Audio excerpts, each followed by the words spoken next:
Hello, everyone, and Hello, happy everyone. Friday. Yes, happy Friday. Sorry we're a few minutes late. Just behind on a Friday. And curious what y'all's weather is like. We're having unseasonably warm weather here in Omaha. It was in the 60s yesterday, and it looks like it is going to be today as well, but it's supposed to get cold again next week, which we are going to be on our way to San Diego, so it doesn't really bother us too much that it'll be cold here since we'll be in sunny SoCal. Yeah, and we'll touch on this at the end as another reminder as people join, but this will be our last live stream for the year.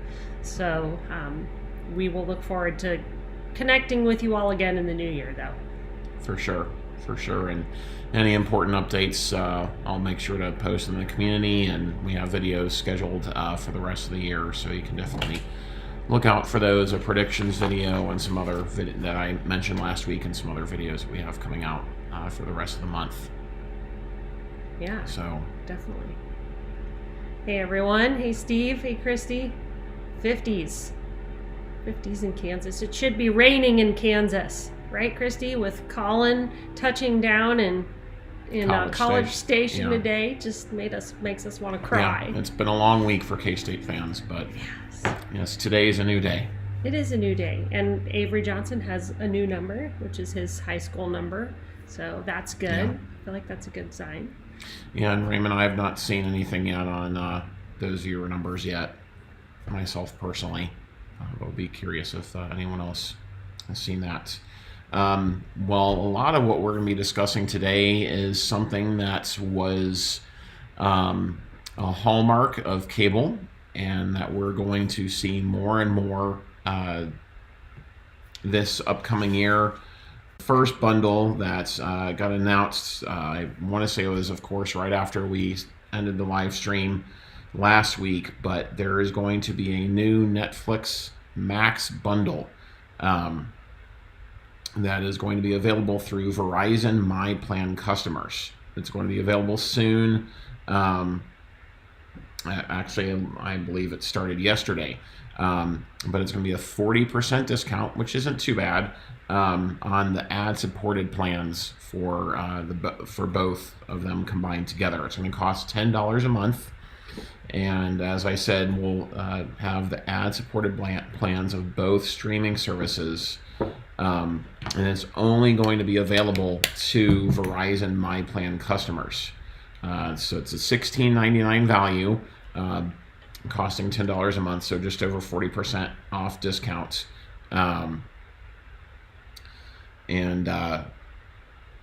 Verizon is fairly good in terms of offering bundles for streamers, and they let's see here. Sorry, can't read my own typing. So the company will also offer additional bundles that combines free ad-supported Disney Plus, along with Hulu, ESPN Plus, and the Netflix and Max.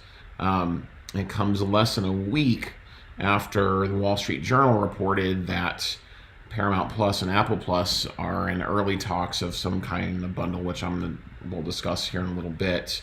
And industry insiders expect to see more streaming companies to offer streaming bundles, and even with rivals that we are reading as they try to do one key thing: boost profits.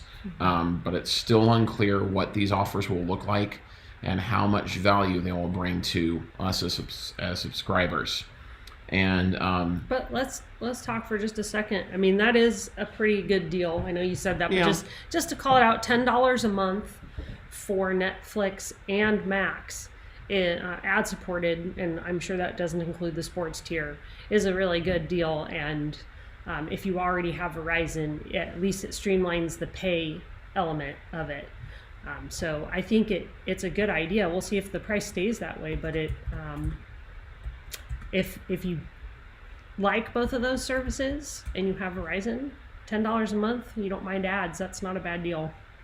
Yeah, and Max's ad plan isn't too bad. The ads aren't too onerous. Netflix we weren't fans of ourselves, but Max's isn't bad. And So it'll be interesting to see, with the streaming model again, they lured people in with low prices, and $10 for Max and Netflix is a pretty good deal. So it'll be interesting to see where this goes. We can only imagine that prices will go up on that. And I think it's worth calling out too. We had a quote from Dan Raburn in here. He's a streaming media analyst, and he does point out that this isn't a real bundle because Verizon offering both of them is not the same thing as Netflix and Max working together. But and putting all the content in one place for you, that would really bring convenience. And the reason it's not happening is because that would require both of those media companies to share work together, user data with each other, and they absolutely don't want to do that. And so like what Verizon is doing, this is a soft bundle versus the hard bundle, like what Nicole was describing, going in and getting access to everything within that bundle on one platform. And they aren't doing this for the good of us as customers. They're doing this for their own profit. And so what's unique about this is that Verizon is bringing together two competitors and putting them together for people to subscribe to. And so it'll be interesting. And, Verizon, the one big bonus that they're offering, the perk here, is that you can pay for everything in one place. And so that does offer some convenience. But then you are in the situation of, what if you don't want both options? What if you don't want both apps that are being offered? And what happens when you're having tech issues with one over another? You're still having to deal individually with Max or with Netflix in this case. And so what Verizon is saying, you can sign up through us. We'll make everything convenient, but then you still have to go to the separate app to get the content. And so it's sorry, just a lot of notes here. So you pretty much got it. And so I think that this is, personally, I think that we're going to see more of this happening over the next year, because it's not really so much the consolidation, but making it easier is the guise under which it's being done to make it easier for us as consumers. So it'll be interesting to see how this works out in the long run. Yep. And then just about Netflix, our next story is about just a little bit of news about them on their ad-supported plans and why they believe they're more successful than other streaming services. Just in case we've forgotten, because Netflix didn't have the best year all year long, they are far and away the world's largest streamer. Even after the strikes, they still have almost 250 million subscribers. And so Ted Sarandos, their co-CEO, actually criticized the wave of streaming services that are slashing content and raising prices at a conference this week, which is interesting because he knows why they're doing that. So interesting little angle for him to take. He also took time to point out that Netflix added new content even during the strikes, so that their pipeline is not going to slow down. They're projecting a subscriber gain again this quarter, and they have announced they're going to keep their content spend at $17 billion next year. It's just so crazy. And he's not wrong when he says that their competitors are reducing content and raising prices. So, WBD spent most of 2022, so last year, axing titles that didn't meet their viewer requirements. They have raised their prices. They raised their prices this year before they launched Max. And David Zaslav has said more price increases are coming.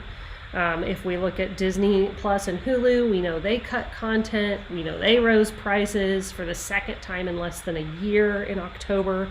And Paramount also cut some titles from its library. So they're all trying to, it's funny that they say reach the profitability equation that Netflix has cracked, because I know Netflix still wasn't profitable until it cut down on password sharing. So that's kind of curious to me. But it is the only streaming service reporting profitability quarter after quarter, and it hasn't had to cut content. So it's still the leader there. And then I thought this was interesting. Net additions of content have outweighed subtractions. So they've added still more content than they cut. Across the board, every streaming service except Prime Video since 2021. That's just interesting because they have a lot of money too that they're spending on content. That's pretty much it. Just talking about Netflix's profitability, and they're worth watching in the streaming space because they are the leader. So with that, we can actually move on to the next thing that I wanted to talk to you guys about. And I want to answer Raymond's question there. In terms of local BTV, everything I have read is that they are shut down. And I read that numerous reports that their parent company is out of money, and the FCC is cracking down on IPTV providers. So as far as I know, they are shut down for good, supposedly. Local IBTV. Local, yeah. Okay. Just clarifying that that's what you're talking about. Okay. So the next thing I want to talk to y'all about is the new, I guess if we want to call it new, on December 6th, so just this week, Disney launched the beta version of Hulu content in the Disney Plus app. And so I just want to overview with you real quick some of the highlights about that, and then show you what it looks like. And in case any of you are interested, show you where to find the parental controls. I think that's going to be an issue for Disney Plus subscribers who, maybe feel like a benefit of the app was they could just let their kids go on there and not have to worry about them seeing inappropriate content, which isn't the case. Hulu has more mature content there. But let's just go over it real quick. So this is a beta launch of Hulu on Disney Plus. In March of next year, there's going to be a full launch where there'll be more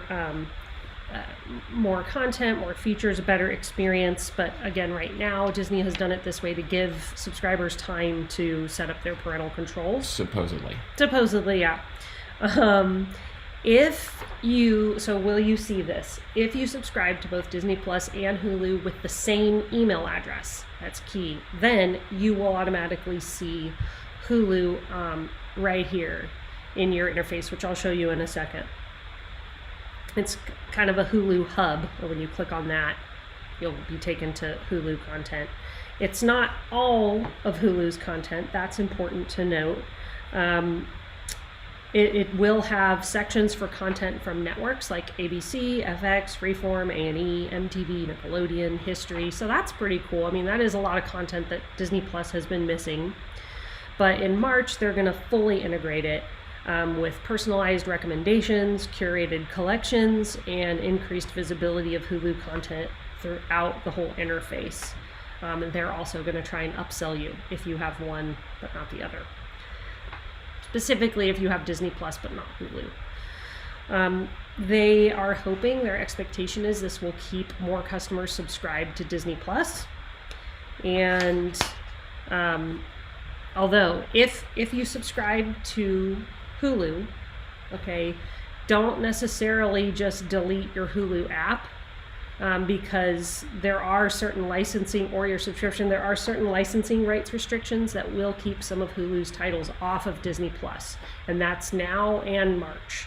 And so those would be like Modern Family, Love Island, and maybe a few other ones. Just because of licensing, they're not going to be on Disney Plus. So if you watch those shows, make sure you keep Hulu and you keep the Hulu app.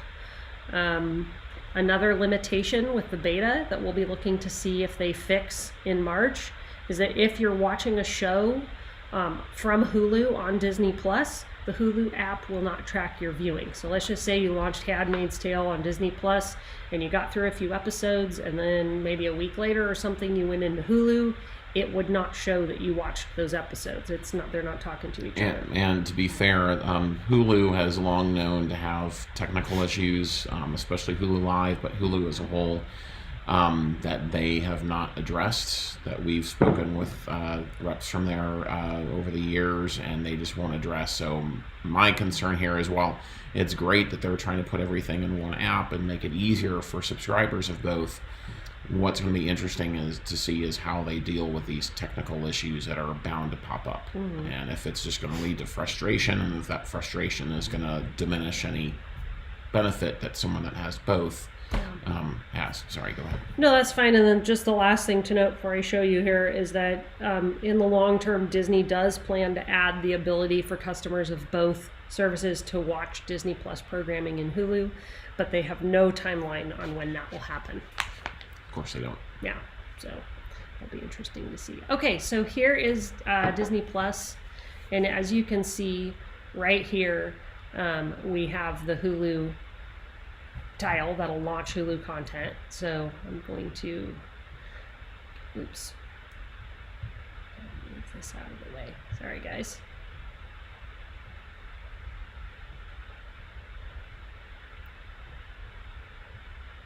Okay, so we'll launch that, and you can see it says beta there. So get in here, here's all your Hulu content. You can just start watching it. That's pretty easy, but I do want to show you real quick how to access the parental controls. So you're going to go up to your user account, and you actually have to click edit profiles. You select a profile that you want to edit, and then you're going to come down here to parental controls, and where it says content rating, which I'm not going to enter that right now, y'all, but you click here and it'll bring up a list here of the different ratings all the way from like G up to mature, and you can click the little bubbles to show what you want to allow, and then you save it, and then within that profile then only that content with that rating will be shown. So that's if you have kids using Disney Plus, create a kid's profile for them and lock it down to the age that you want them to see. Have your own profile set to mature or whatever, and that way you can see all the content excuse me, and they won't see inappropriate content.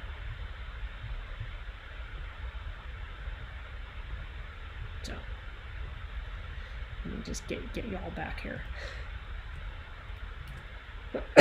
Excuse me. So is there anything else to show on that? You're the one who has tested this. No, that was it. I just really, it's pretty straightforward. If you have Disney Plus, you can get in there and see. And then, like I said, those parental controls, it's a little bit non-intuitive, so I wanted to show you all that. But that's it. Yeah, and so as I touched on earlier, it's come out that Apple TV Plus, and Paramount Plus are in initial stages of discussions about bundling themselves as a soft bundle again, and there's been no there's been no indication of what pricing will be like. We're dealing with a cold here in our home, and I'm the only one that has been safe.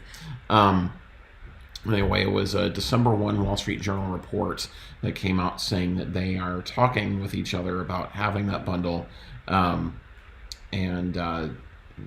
TV Plus had a price increase earlier this year. Paramount Plus did as well. And what I find interesting with this potential bundle is that it has also come out that Paramount Plus is dealing with a rights payment issue that's going to be coming up next calendar year of $2 billion to the NFL to stream games.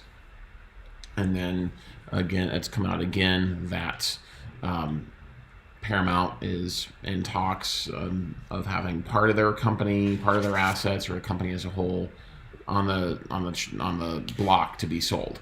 And so it'll be interesting to see how all of this rolls up together if they're able to do this bundle, which, I don't know how well I don't know the crossover of people that subscribe between Paramount Plus and also Apple TV Plus. But this is going to be interesting to see how this plays out, given these sort of financial headwinds that Paramount is dealing with as a whole. And so with Apple TV Plus being $9.99 a month and Paramount Plus being $5.99 a month for the ad-supported plan, it's tough to say what the pricing would be. It would be interesting to see if Verizon were to step in and offer, a similar plan like they're doing with Netflix and Max. But it'll just be interesting to see. And the rights issue that they're dealing with the NFL just came out. I want to say it was Wednesday, the first initial reports, and my reading on it is that there is a genuine concern there of what they're going to be able to do and how that's going to impact their ability to stream NFL games next year. So yeah, I was reading Raymond's comment, and I'm not sure exactly what Showtime comment you're referring to on Hulu. It could potentially be that's just something, because Hulu was an agreement between the three major networks. It could maybe be that some of that CBS owned Viacom content is on Showtime, but it's licensed to be on Hulu too. I mean, it could be a crossover that way, Raymond. So it's not always straightforward or clear with content and where to find it, which kind of leads me to the next topic I want to cover with y'all real quick, and that's on bundles. John talked about this a little bit. We know Max and Netflix on Verizon, but I think it's a wider trend that's worth talking about. So, we can say the streaming wars have ramped up with more ads, higher prices, more competition as platforms scramble to reach profitability.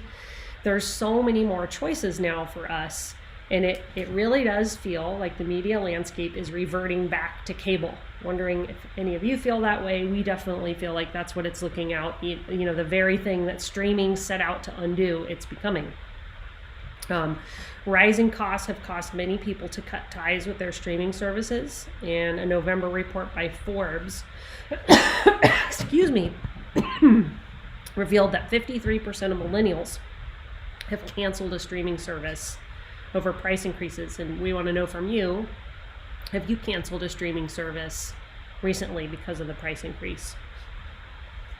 That's that part of it. And then I thought this graph was interesting. I can't find it to show it to you. I thought it was in here.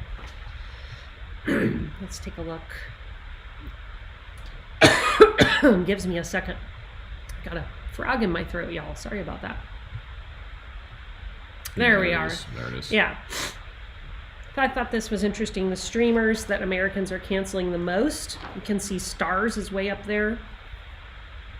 Discovery Plus kind of had a rise there. Max, Apple TV Plus, Netflix is way down there at the bottom. I just thought this was worth showing to y'all, and I'm curious if you've canceled one of these services in the past month. So I think bigger picture, what we know is that streamers are going to give us more choices in the coming year and even the next few years, and we're going to see more bundles, we're going to see more tiers, we're going to see more pricing options. Be curious to see if that keeps people with streaming or not. Yeah, it'll be interesting, and it'll be interesting to see what happens with live TV services, because that's really what's driving the biggest price surge. And I don't see any live services on there on that chart. They all look to be on-demand services. Yeah, there are no live services there. All on-demand services. Good point.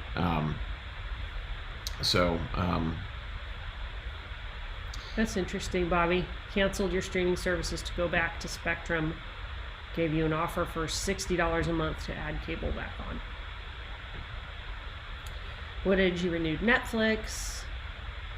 You canceled right away. Yeah, don't be afraid to do that, y'all. Yeah, for sure. And Netflix, I think, is the one that we don't like the Netflix ad-supported plan, so we're sticking with it because it's a grandfathered plan, and I don't know how long we'll keep it that way, but yeah, that's where we're at now. That's really the one that we only keep at the normal price, because we almost always get everything on deals. It is what we do. But I think that's a good point, John, and something we can all do is just to know what you prioritize, what you watch the most, what you enjoy the most, and just find the way to pay for that at the best rate possible. Yeah. And then cancel services you're not using. For sure. And then lastly, last bit of news we have this week is Peacock. So Hulu paid Comcast very recently just over, was it 8.6 billion, I want to say, for their part of Hulu. And Peacock has announced that they are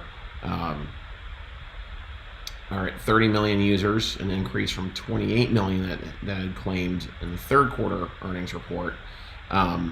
So that means that they will have added at least 10 million users this year. And Comcast President Mike Cavanaugh says that Peacock has achieved peak losses, which for the year is $2.8 billion. $2.8 billion is what they've lost.